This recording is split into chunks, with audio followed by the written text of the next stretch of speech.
तो दोस्तों फाइनली भारत सरकार ने आज एक बहुत ही बड़ा और महत्वपूर्ण फैसला ले लिया है और भारत ने अपने हितों को ध्यान में रखते हुए फाइनली अपने माल के एक्सपोर्ट के ऊपर बैन ही ठोक दिया है और सारे जहाज रोक दिए हैं। दरअसल आप सभी यदि पिछले साल से भारत के अनाज एक्सपोर्ट के डाटा को देखोगे तो आप सभी को पता चलेगा कि पश्चिमी देशों ने पिछले साल से ही भारत की काफी ज्यादा आलोचना करी है, क्योंकि पश्चिमी देश यह चाहते हैं कि भारत अपनी जनता का ख्याल छोड़कर दुनिया की जो दूसरे देशों की जनता है उनका पेट भरे। जबकि भारत सरकार का कहना है कि हमारे किसान हमारे यहाँ पर अनाज उगाते हैं तो इसके ऊपर पहला अधिकार भारत की जनता का है, और जब तक भारत की जनता के लिए भरपेट भोजन का प्रबंध हम नहीं कर लेते तब तक हम दूसरे देशों को अनाज का एक दाना एक्सपोर्ट नहीं करेंगे। हालांकि खाद्य सुरक्षा को ध्यान में रखते हुए जो जरूरतमंद देश थे उनके लिए भारत की तरफ से अपने गेहूं और अन्य अनाजों का एक्सपोर्ट किया गया, परंतु कुछ देशों ने भारत के अन्न का अपमान भी किया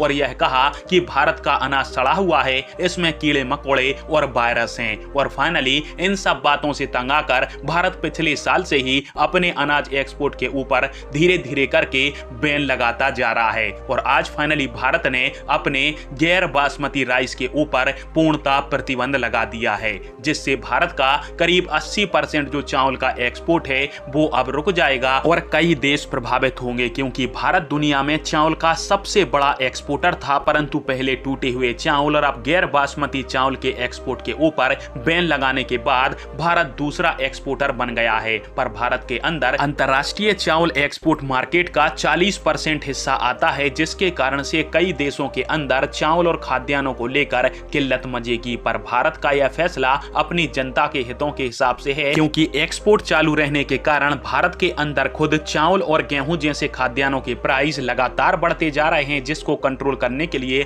भारत सरकार ने यह एक्सपोर्ट बैन लगाया है। पर फिलहाल में आप सभी के इस टॉपिक के अंदर क्या राय है, और पश्चिमी देश चाहे भारत की कितनी ही आलोचना क्यों ना करते रहें, पर भारत ने अपने हितों के लिए फैसला लेकर क्या सही कदम उठाया, कमेंट बॉक्स में फिर आप इस चीज का वीडियो देखने के लिए धन्यवाद। जय हिंद, वंदे मातरम।